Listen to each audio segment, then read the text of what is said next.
Good evening and welcome to Myths for Sleep. I'm James, and tonight we journey into Norse mythology with the profound tale of Odin's ultimate sacrifice. Discover how the All-Father hung himself from Yggdrasil, the world tree, pierced by his own spear for 9 days and nights to gain the wisdom of the runes. If this story guides you to peaceful sleep, please give it a like and let me know in the comments what mythological tale you'd love to hear next. Your support helps me create more soothing stories for your restful nights. Make yourself comfortable and let this ancient saga of wisdom and transformation carry you gently into dreams.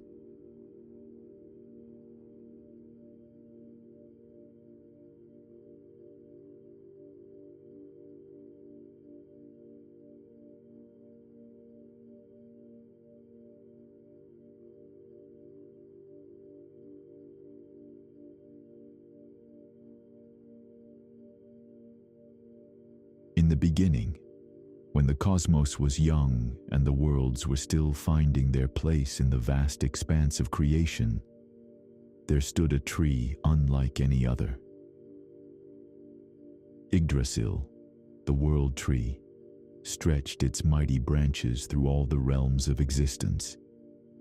Its roots delved deep into the primordial wells of wisdom, while its crown touched the very fabric of the heavens. This was no ordinary tree, but the axis upon which all reality turned. Its bark was silver white, gleaming with an inner light that pulsed like the heartbeat of the universe itself. Each leaf whispered secrets of times past and futures yet to unfold. The wind that moved through its branches carried the echoes of creation's first breath. Odin, the All-Father, ruler of Asgard and chief among the Aesir gods, often walked beneath this sacred tree. His one remaining eye, piercing blue as the winter sky, gazed upward through the endless canopy. The other eye he had already sacrificed to Mimir's well for a single draught of wisdom. Yet still, he thirsted for more. The god of war and poetry, of wisdom and wandering, felt within his immortal heart an ache that no victory in battle could heal, no verse could soothe. Knowledge called to him like a distant song, always just beyond his reach. He had traveled the 9 worlds, spoken with giants and dwarves, consulted with the wisest beings in all creation. But the deepest mysteries remained veiled. Hugin and Munin, his faithful ravens, would return each day from their flights across the realms, perching upon his shoulders to whisper what they had seen and heard. Thought and memory, as their names meant, brought him tidings from every corner of existence. Yet even their keen eyes and sharp minds could not penetrate the veil that separated him from the ultimate understanding he sought. "Father," Hugin would caw softly, his voice like rustling leaves. "We have seen the Norns spinning the threads of fate beneath Yggdrasil's roots. And we have heard," Munin would add, his tone deeper, more resonant, "the well of Urd bubbling with the waters of destiny." But Odin knew that merely hearing of these mysteries was not enough. To truly understand, to grasp the fundamental nature of existence itself, he would need to venture beyond the boundaries of what any god had dared before. The Norns, those ancient sisters who wove the fates of gods and mortals alike, had spoken in riddles when he approached them. Urd, the one who was, Verdandi, the one who is, and Skuld, the one who shall be, sat eternally at their loom, their fingers dancing across threads of silver and gold, darkness and light. Wisdom, Urd had said, her voice like the sound of time itself flowing past, cannot be given freely, All-Father. It must be earned, Verdandi continued, her words carrying the weight of present moment, through sacrifice and suffering. Through death, Skuld finished, her young voice holding the promise and threat of what was yet to come, and rebirth. Odin had left their presence with these words echoing in his mind like thunder rolling across distant mountains. Death and rebirth, the cycle that governed all things, from the smallest flower that bloomed in spring to die in winter's embrace, to the great cosmic cycles that would one day see even the gods themselves face their twilight.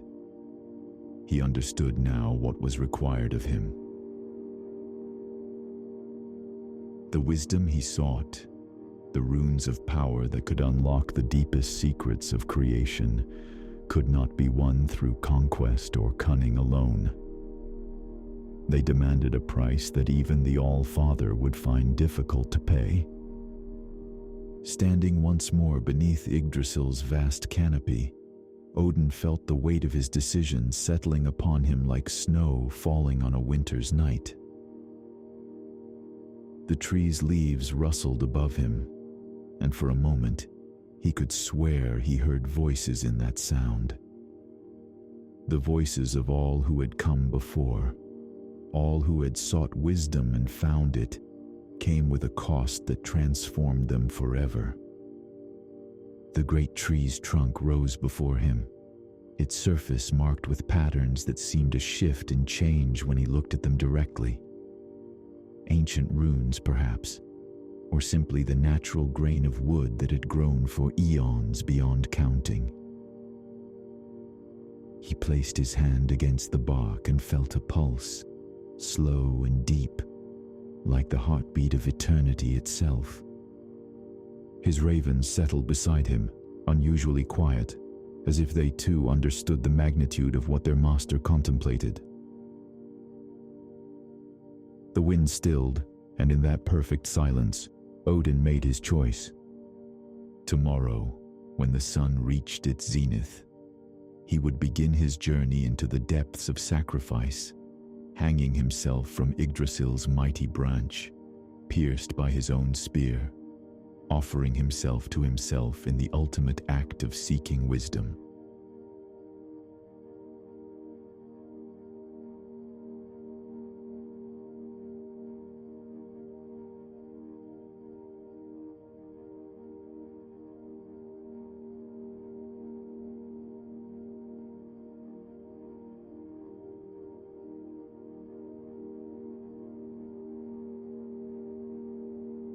The night passed slowly for the All-Father, though gods have little need for sleep as mortals do. Instead, Odin walked the golden halls of Gladsheim, his footsteps echoing in the vast chambers where heroes feasted and warriors prepared for battles yet to come. But tonight, these sounds seemed distant, muffled, as if he already existed partially outside the realm of the living. His eight-legged horse, Sleipnir, the greatest of all steeds, pawed the ground restlessly in the divine stables. The magnificent creature, born of Loki's shape-changing and faster than the wind itself, seemed to sense his master's inner turmoil. Animals, even divine ones, often possessed an intuition that surpassed that of gods and men when it came to matters of the spirit. Frigg, his beloved wife, watched him from the shadows of their chamber, her eyes filled with the sorrow of one who knew what was to come but could not prevent it. She was herself gifted with foresight, able to see the threads of fate as they wove together.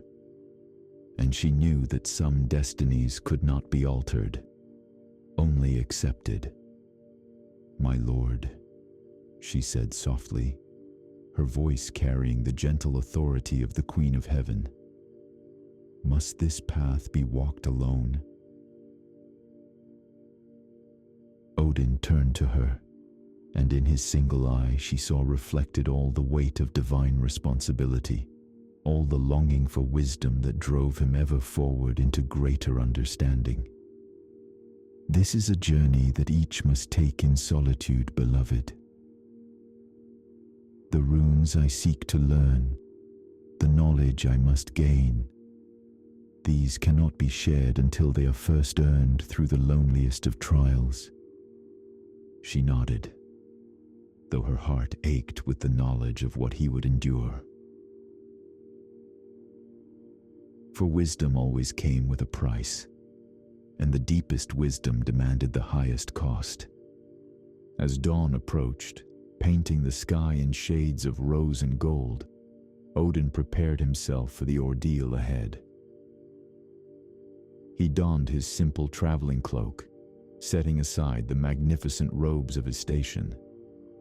This was not a journey for the king of the gods, but for a seeker of truth, humble before the mysteries he hoped to unlock. Gungnir, his mighty spear, rested in his hand. Forged by the dwarf brothers Brokkr and Sindri, it was said that this weapon never missed its target, and that oaths sworn upon its point could never be broken. Today, it would serve a purpose neither of glory nor of battle, but of sacred sacrifice. The spear seemed to pulse with its own inner light, as if it too understood the role it was to play in this cosmic drama. Every great story, Odin reflected, required its implements and symbols, its sacred objects that bridge the gap between the mundane and the divine. Walking toward Yggdrasil, Odin felt each step as a small death, a gradual separation from the world of action and decision that he had always inhabited as ruler of Asgard. The morning mist clung to the ground around the great tree's base, and he could hear the distant sound of the Norn's loom, weaving, always weaving, the fates of gods and mortals alike. The tree rose before him like a pillar supporting the very sky, its branches so vast that their endpoints were lost in distant realms. Beneath its canopy, light filtered down in golden shafts, creating patterns of brightness and shadow that shifted like living things. Here was the center of all existence, the point around which all the 9 worlds revolved in their eternal dance. Odin approached one of the great lower branches, sturdy enough to bear even the weight of divinity, high enough above the ground that his feet would find no purchase should his resolve waver. This would be his gallows, his altar, his place of transformation. He took the rope he had brought, woven from fibers of the world tree itself, collected over long years of careful gathering. Each strand had been blessed by the Norns, sanctified by exposure to the sacred wells that fed Yggdrasil's roots. This was no ordinary rope, but a bridge between life and death, between ignorance and enlightenment. With practiced movements, he secured one end around the branch, testing its strength with the thoroughness of one who had fought countless battles and knew the importance of reliable equipment. The rope held firm, becoming in that moment not just a tool, but a sacred instrument of his quest for wisdom. The other end he fashioned into a noose, his fingers working with the calm precision of one who had accepted his fate completely. There was no fear in his movements, no hesitation, only the steady determination of one who had glimpsed the prize that lay beyond the veil of suffering. As he prepared to place the noose around his neck, Odin felt the eyes of all creation upon him. The spirits of earth and air, fire and water, the ancestors who had passed beyond the veil, and the unborn generations yet to come, all seemed to watch in silent witness to this moment of ultimate sacrifice. He thought of the warriors who had died in battle, offering their lives for honor and glory, never knowing that their sacrifice was but a pale echo of this greater offering. He thought of the mothers who had given their lives bringing new souls into the world, their sacrifice creating the future through pain and love. And he understood that his own sacrifice partook of both warriors' courage and mother's love, for he sought to birth new wisdom through the death of his old self. The noose settled around his neck with surprising gentleness, like a lover's caress or a mother's blessing. And in that moment, Odin stepped forward into the space between worlds, beginning his 9-day journey into the heart of mystery itself.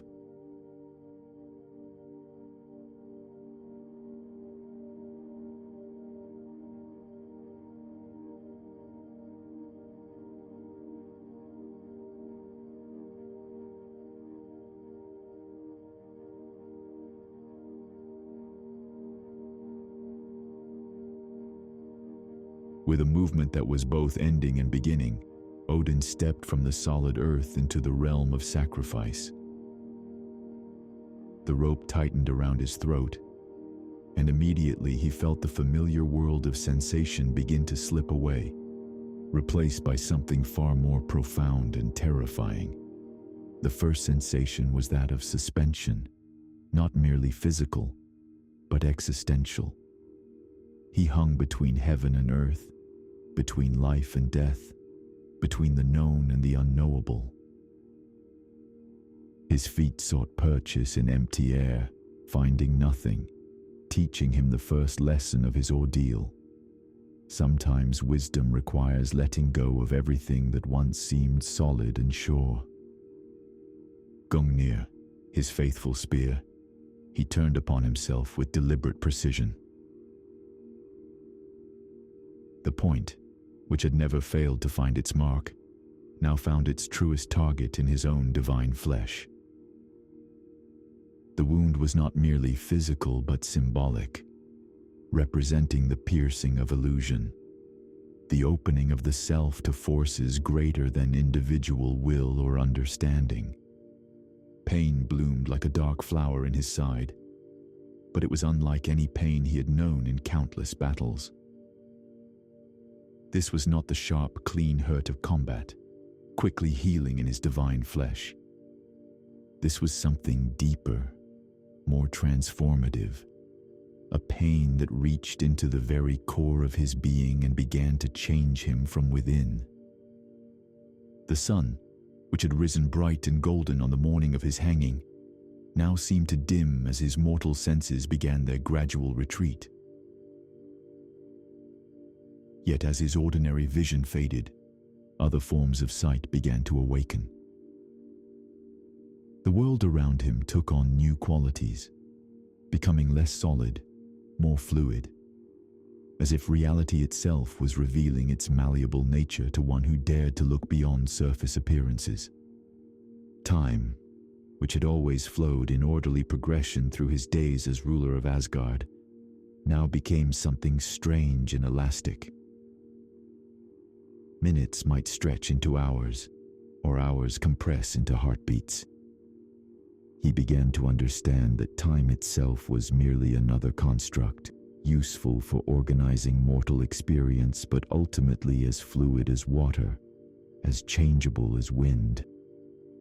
The great tree around him seemed to pulse with life more visibly now, its trunk expanding and contracting like the chest of some vast sleeping giant. The leaves above rustled with voices he had never heard before, speaking in tongues that bypassed his ears entirely and spoke directly to his soul. These were the voices of wisdom itself, the accumulated knowledge of all who had ever sought truth and been willing to pay its price. His ravens, Hugin and Munin, perched nearby on branches of the world tree, their dark eyes reflecting an understanding deeper than their usual intelligence. They could not follow him on this particular journey, but they bore witness, serving as anchors to remind him that he had not stepped entirely outside existence. Even in the deepest sacrifice, connections remained, threads that linked the seeker to the world he sought to understand more fully. As the first day wore on, Odin felt his ordinary consciousness beginning to fragment and reconstruct itself in new patterns. The boundaries between self and other, between inner and outer experience, started to dissolve like snow melting in spring sunshine. He was simultaneously becoming less than he had been, and more than he had ever imagined possible. The wind that moved through Yggdrasil's branches carried scents and sounds from all 9 worlds. He could smell the forge fires of Svartalfheim, where the dark elves crafted wonders from metal and magic. He could hear the songs of light elves from Alfheim, melodies so beautiful they brought tears to eyes that were gradually losing their ability to weep. The harsh cries of giants echoed from Jotunheim, while the gentle lowing of the cosmic cow Audumla whispered from realms beyond naming. Each sensation taught him something new about the interconnected nature of all existence. Nothing stood alone, he began to understand. Every being, every object, every thought and feeling was part of a vast web of relationship, as complex and beautiful as the branches and roots of the tree from which he hung. The physical discomfort of hanging, the pain of the spear wound, the gradual weakening of his divine form, these became teachers rather than torments. Each wave of suffering carried with it insights that his comfortable existence as king of the gods had never provided. Pain, he realized, was not merely an affliction to be endured, but a doorway through which deeper understanding could enter. As the sun reached its zenith overhead, Odin felt the first major shift in his consciousness. The solid sense of being Odin, All-Father, ruler of Asgard, began to waver like heat shimmer above summer stones. He was becoming something both more and less than the god he had been, entering a space where identity itself became fluid and transformable. In this state, suspended between earth and sky, pierced by his own spear, embraced by the rope of sacrifice, Odin began to glimpse the first shadows of the knowledge he sought. The runes, those symbols of ultimate power and meaning, flickered at the edges of his fading vision like distant lightning, promising revelation for those brave enough to die in order to be truly born.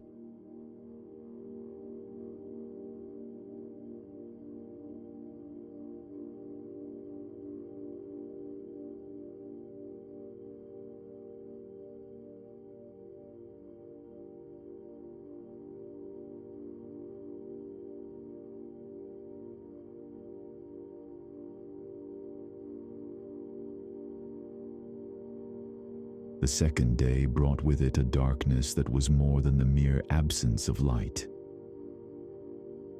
As Odin's physical strength ebbed and flowed like tide pools during storm, his consciousness began to descend into realms that existed beneath the surface of ordinary reality.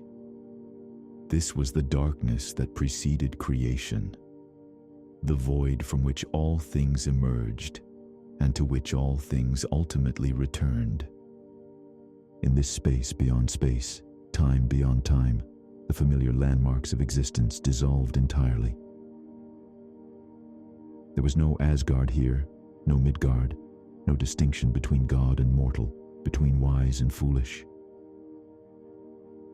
There was only the vast, pregnant emptiness that mystics of all traditions had glimpsed in their deepest meditations, the womb of possibility from which new understanding could be born.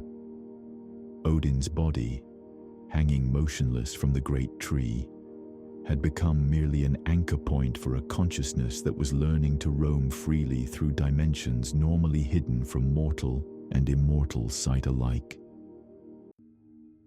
He felt himself expanding and contracting like the breathing of the cosmos itself, sometimes vast enough to encompass galaxies, sometimes small enough to dwell within the heart of an atom. The spear wound in his side had become a doorway rather than merely an injury. Through this opening flowed currents of energy and information that bypassed his ordinary senses entirely. He began to understand that all knowledge was ultimately one knowledge, all wisdom merely different facets of a single, incomprehensible truth that could only be approached through the complete surrender of preconceived notions. In the deep silence of this second day, voices began to speak that belonged to no throat, carried by no air. These were the voices of the runes themselves, the fundamental forces that shaped reality according to patterns older than memory. They spoke not in words, but in pure meaning. Concepts that struck his consciousness like lightning, illuminating a dark landscape. "Fehu," whispered the first voice, and with it came understanding of wealth that was more than gold, abundance that flowed from the recognition of interconnection rather than the accumulation of separate things. Odin saw in a flash how the poverty of isolation gave way to the riches of communion, how the one who sought to possess everything ended with nothing, while the one who released attachment found themselves inheritor of all existence. "Uruz," breathed the second voice, and with it came the knowledge of primal strength, the wild power that moved in storm and earthquake, in the growth of trees and the migration of animals. This was not the strength of domination, but of harmony, the power that flowed through all things when they aligned themselves with the fundamental rhythms of creation. Odin felt this strength awakening in his weakened body, not as restoration of his former vigor, but as something entirely new and more profound. One by one, the runes revealed themselves to his expanding awareness, each bringing its own gift of understanding, its own challenge to his former way of seeing and being. But with each revelation came also deeper levels of dissolution, as if the price of knowledge was the gradual surrender of everything he had thought himself to be. His memories began to loosen their grip on his identity. The great battles he had fought, the victories he had won, the kingdoms he had ruled, all began to seem like stories told around a distant fire, interesting but no longer personally relevant. Even his relationships, his beloved Frigg, his son Balder, his complex friendship and rivalry with Loki, took on the quality of dreams half remembered upon waking. This was perhaps the most terrifying aspect of his ordeal. Physical pain could be endured, even embraced as a teacher. But this gradual erosion of the self that he had spent eons building and maintaining struck at the very core of his existence as an individual being. Yet even as terror arose, it was met by a strange peace that seemed to flow from some source deeper than fear, more fundamental than the ego that feared its own dissolution. This peace whispered that what was being lost had never been truly his to begin with, that the self he mourned was merely a construction, useful, but not ultimate. beneath it lay something far more real and lasting, something that could not be destroyed because it had never been separate from the whole of existence. The tree around him seemed to pulse with this same understanding, its vast trunk expanding and contracting in rhythm with the breathing of eternity. He could feel its roots extending deep into the underworld, drawing nourishment from springs of wisdom that had flowed since before the first dawn. Its branches reached into realms of light and possibility that existed beyond the highest heavens, and he, suspended between its roots and crown, was learning to participate in this cosmic circulation of energy and understanding. As the second day deepened toward night, Odin felt himself approaching what mystics call the dark night of the soul, the point where all familiar guideposts disappear, and the seeker must navigate by faith alone. Here in this darkness deeper than blindness, he would either find the wisdom he sought or lose himself entirely in the vast anonymity of the void. And perhaps, he began to suspect, those two outcomes might ultimately be the same thing expressed in different ways. The wind through Yggdrasil's leaves carried no comfort now, only the whisper of vast spaces and the reminder that some journeys must be completed alone, in silence, with nothing but the courage to continue when all reasons for continuing have been stripped away.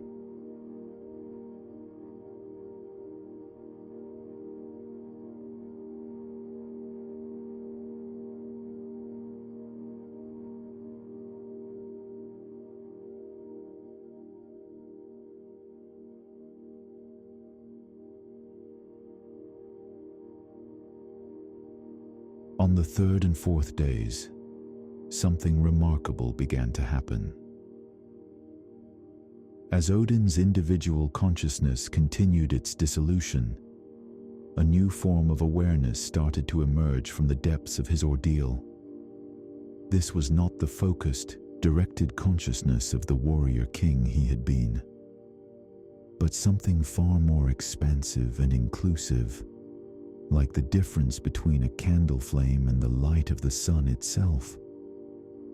The boundaries that had once seemed so solid and important, the distinctions between self and other, between God and creation, between knower and known, revealed themselves to be no more substantial than lines drawn in water.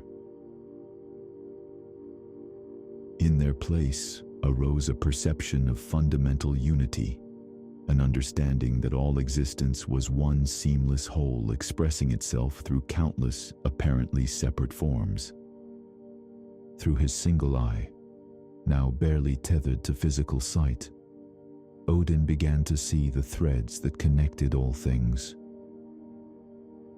Not metaphorical threads, but actual lines of force and relationship that linked every particle of matter, every quantum of energy, every thought and feeling, in a web of such complexity and beauty that his divine mind could barely begin to comprehend it. This was the true source of the Norns' power, he realized.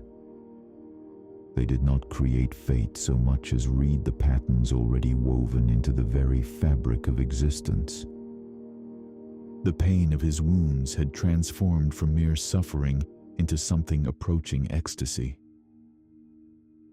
Each pulse of discomfort was now a wave of information, carrying insights that his comfortable existence as ruler of Asgard had never provided. He understood now why the greatest teachers often spoke of suffering as a gift, not because pain was inherently good, but because it could serve as a doorway to deeper understanding for those brave enough to walk through it. His consciousness, no longer confined to the familiar boundaries of individual identity, began to roam freely through all 9 worlds. He experienced existence from the perspective of the great serpent Jormungandr, encircling Midgard in the depths of the ocean. feeling the weight and responsibility of holding the world together through his own sacrifice. He saw through the eyes of the wolves that chased the sun and moon across the sky, understanding their role not as destroyers, but as keepers of cosmic time, ensuring that day followed night in eternal rhythm. In Alfheim, he danced with the light elves in patterns that were simultaneously art and physics, beauty and fundamental law. Their movements traced the paths of photons through space, the orbital patterns of electrons around atomic nuclei, the spiral dance of galaxies turning through the cosmic dark. Every gesture was both celebration and instruction, teaching him that the boundary between science and spirituality, between knowledge and worship, was another illusion that dissolved under the gaze of true understanding. The dark elves of Svartalfheim revealed to him the secrets of transformation, showing how base metals became gold not through mere chemical process, but through alignment with deeper principles of change and growth. Their forges burned with fires that were themselves alive, conscious flames that understood the hidden nature of matter and could coax it into new forms through patient cooperation rather than violent force. From the giants of Jotunheim, those ancient forces of chaos and change that the gods had long fought, he learned that opposition itself was a form of love. Without the challenge of the giants, the gods would grow soft and complacent. Without the threat of Ragnarok, the end of the world, there would be no urgency to grow in wisdom and compassion. Enemies were teachers in disguise, and conflict was merely another face of the divine play through which consciousness explored its own infinite potential. Even in Helheim, the realm of the dead, he found not the cold emptiness he had expected, but a place of profound rest and transformation. Here, souls shed the accumulated weight of their earthly experiences, returning to the primal innocence that would allow them to be born anew. Death, he understood now, was not the opposite of life, but its most intimate partner. The pause between heartbeats that made the rhythm possible, the silence between notes that gave music its meaning. As his awareness expanded to encompass these cosmic perspectives, the runes began to reveal themselves more fully. Each symbol was not merely a letter or a magical tool, but a fundamental principle of existence, a way that the one divine consciousness expressed itself through the apparent multiplicity of creation. Learning the runes was not like memorizing an alphabet, but like discovering the basic grammar of reality itself. Thurisaz thundered through his being, and with it came the understanding of directed force, the power that could break through obstacles, but that must be wielded with wisdom to avoid becoming destructive. This was Thor's power, the hammer strike that shattered opposition, but it was also the force that drove seeds through hard earth toward sunlight, the pressure that transformed coal into diamonds in the depths of the world. Ansus sang like wind through mountain passes, carrying the knowledge of communication, of breath and word and song. This was the power that allowed consciousness to know itself through expression, the divine breath that spoke worlds into existence, and the quiet whisper that carried wisdom from heart to heart across the centuries. Each rune built upon the others, creating a symphony of meaning that was simultaneously simple enough for a child to grasp and complex enough to occupy the contemplation of sages for lifetimes.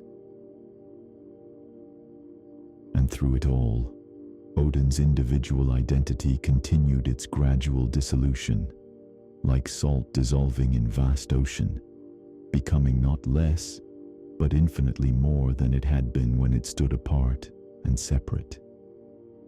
The fourth day ended with a vision that encompassed the entirety of Yggdrasil, from its deepest roots to its highest branches, and Odin understood that he was not hanging from the tree, but within it, part of its living structure, one more pathway through which the cosmic life force could flow and express itself. He was the tree, and the tree was him, and both were expressions of something far grander that had no name because it included all possible names within its infinite embrace.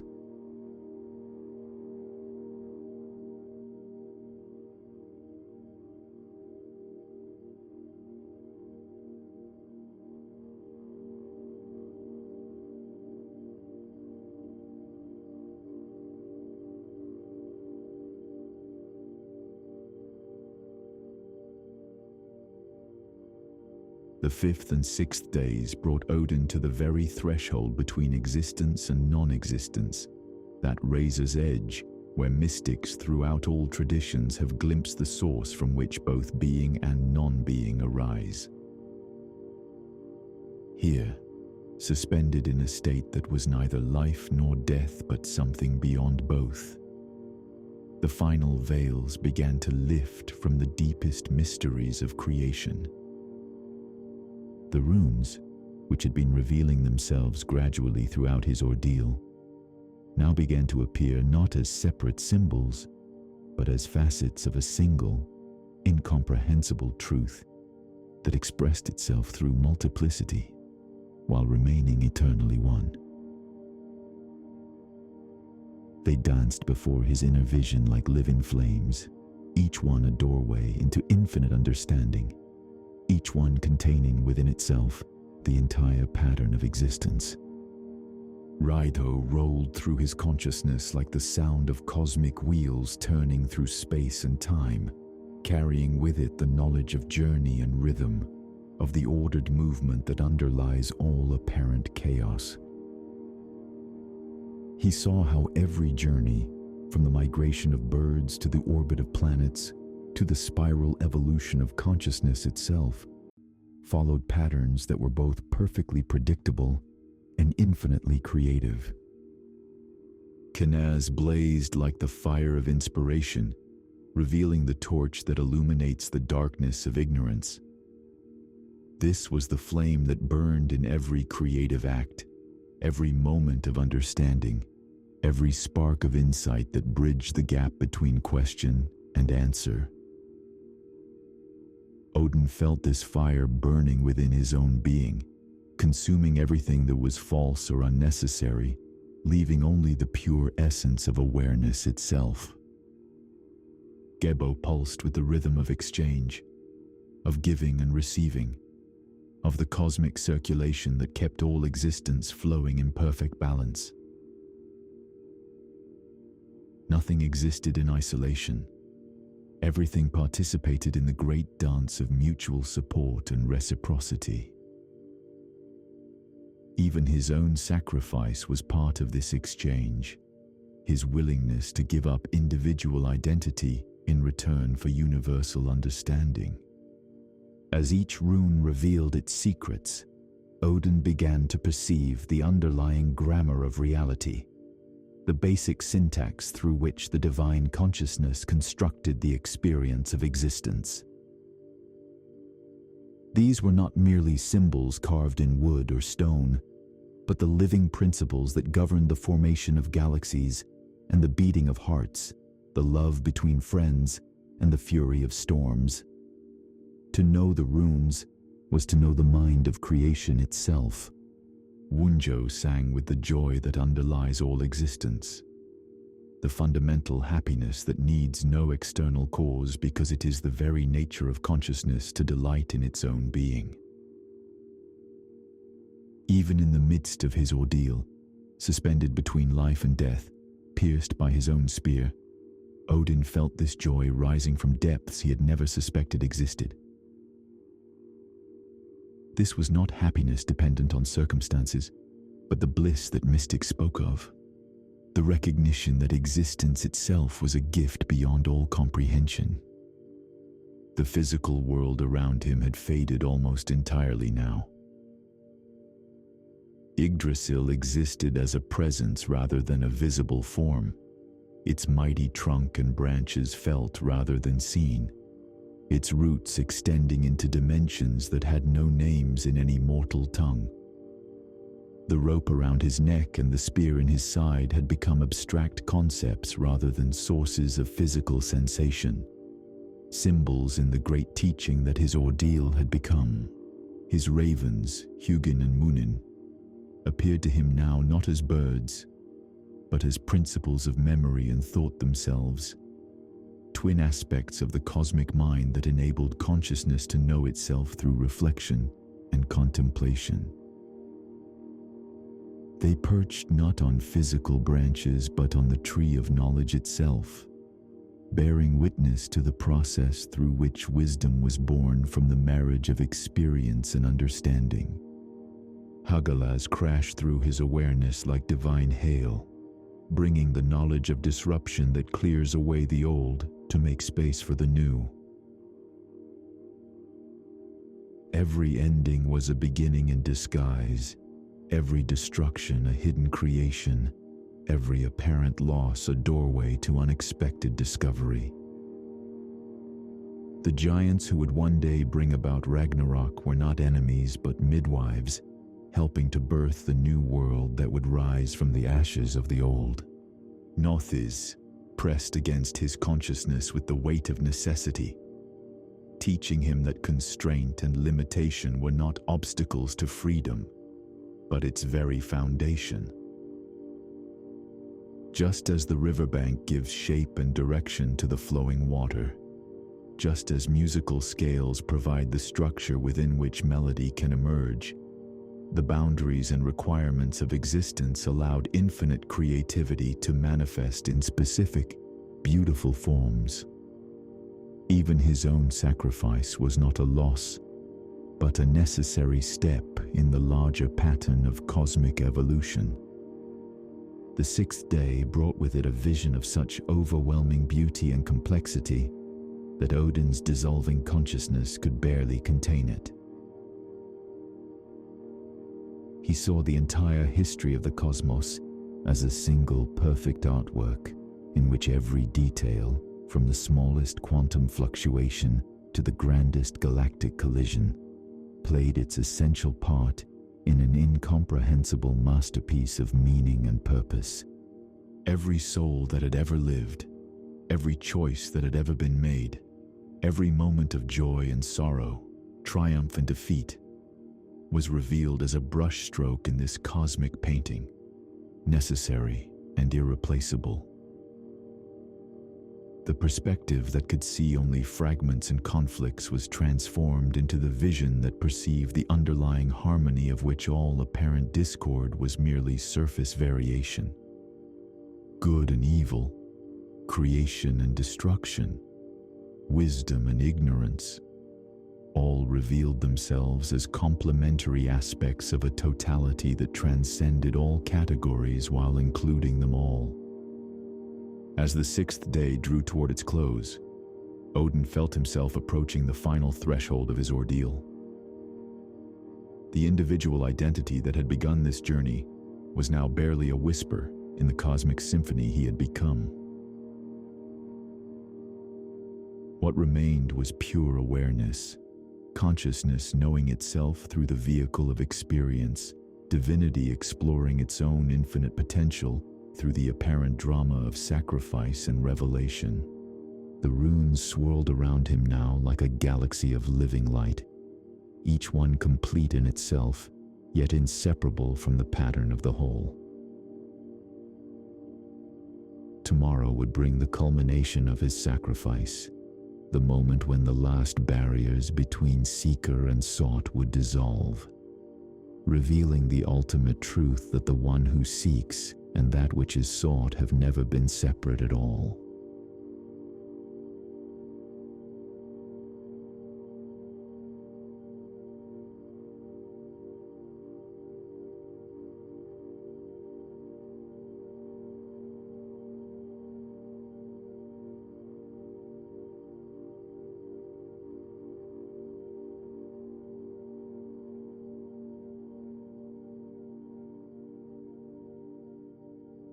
The seventh day dawned not with the rising of the sun, but with an inner illumination that seemed to emanate from every point of existence simultaneously.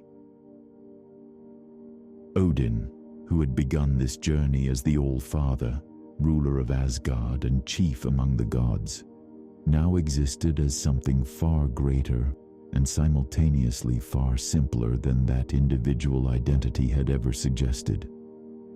He was both nothing and everything, a droplet of water that had discovered its essential nature as ocean. The final runes revealed themselves not through struggle or seeking, but through simple recognition of what had always been present. Issa appeared like crystalline clarity, the ice that preserves and protects, the stillness that allows deep currents to be perceived beneath surface turbulence. In perfect stillness, all movement was revealed.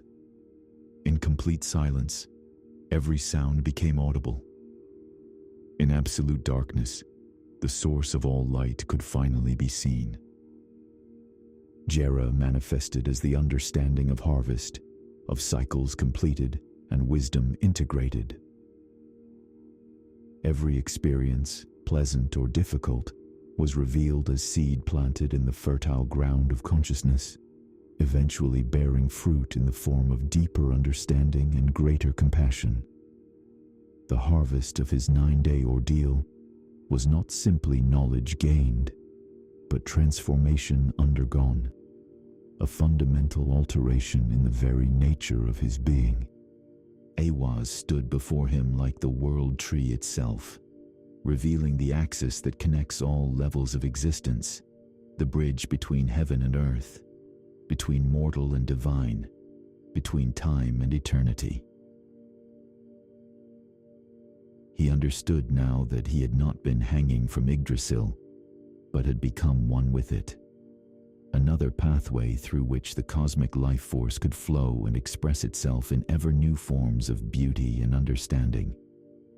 Perthro danced like dice thrown by invisible hands, carrying the mystery of fate and chance, of patterns both predestined and freely chosen. The Norns had not been weaving a tapestry of rigid destiny, but creating a framework within which infinite possibilities could play themselves out according to choices made with ever-increasing wisdom and love. Even the gods were participants in this cosmic game, not its masters, but its most devoted players. As these final runes integrated themselves into his transformed consciousness, Odin felt the rope around his neck beginning to loosen. Not through his own effort, but as a natural consequence of the completion of his sacrifice. He had given what was required, offered himself completely to the pursuit of ultimate understanding, and the universe itself was now releasing him from the ordeal that had served its purpose. His body, which had hung motionless for 9 days and nights, began to stir with renewed vitality. But this was not simply a return to his former physical state. Every cell had been transformed by the process, infused with the wisdom he had gained, made into a vessel capable of containing and expressing insights that would have shattered his previous form. The spear Gungnir, still lodged in his side, withdrew itself with the same mysterious purpose that had driven it there in the first place. The wound sealed immediately, but not as if it had never been. Instead, it became a mark of transformation, a seal that would forever remind him of the price that true wisdom demanded, and the joy that came from paying it willingly. His feet touched the ground beneath Yggdrasil, with a gentleness that spoke of reverence rather than relief. The earth itself seemed to welcome him back, but he knew that he was not returning to where he had started. The Odin who now stood beneath the world tree was simultaneously the same being who had climbed its branches 9 days ago, and utterly transformed beyond recognition. The runes hung in the air around him like living constellation, each one radiating meaning and power that he could now read as easily as a scholar reads familiar texts. But more than that, he had become the runes himself, embodying their principles not just intellectually, but in the very substance of his being. When he spoke them, reality would reshape itself according to their patterns. When he wrote them, the boundaries between inner and outer experience would dissolve. His ravens, Hugin and Munin, alighted upon his shoulders with cries that sounded like celebration. But he could hear in their voices harmonies he had never perceived before, overtones of meaning that connected their simple sounds to the music of the spheres, the cosmic symphony in which every being played its essential part. They were no longer simply his servants, but his companions in consciousness, fellow explorers of the infinite mystery that existence had revealed itself to be. As he began his walk back toward Asgard, Odin carried within himself the gathered wisdom of his sacrifice. But he understood now that this knowledge was not his to possess, but his to share. Not a treasure to be hoarded, but a gift to be offered to any being ready to receive it. The runes would spread throughout the 9 worlds, carried by his teachings and example, becoming tools through which others could undertake their own journeys of transformation and discovery. The sun, setting on the 7th day, painted the sky in shades of gold and crimson that seemed to mirror the inner illumination he had gained. But he knew now that this outer beauty was merely a reflection of the light that shone eternally from the source of all existence, the divine radiance that mystics had always sought, and that he had finally learned to see with eyes transformed by sacrifice and surrender. Every being he encountered would carry this same light, he realized, hidden perhaps by layers of fear and confusion, but present nonetheless, waiting to be recognized and awakened. His role now was not simply to rule as king of the gods, but to serve as teacher and guide for any soul ready to undertake its own journey from ignorance to understanding, from separation to unity, from the small self to the recognition of the infinite self that dwells within all things. Walking through the twilight toward home, Odin embodied the paradox that all true wisdom contains. He was both the seeker who had sacrificed everything for knowledge and the knowledge itself, both the teacher who would share what he had learned, and the eternal student who would never stop learning. In losing himself completely, he had found his truest nature. In dying to what he had been born into what he had always been meant to become. The stars emerged overhead, each one a reminder of the infinite nature of existence and the endless opportunities for growth and discovery that awaited all who were brave enough to step beyond the familiar boundaries of the known world. And in their light, the All-Father walked home, carrying within himself the gift of ultimate wisdom and the responsibility to help others find their own path to the same eternal truth.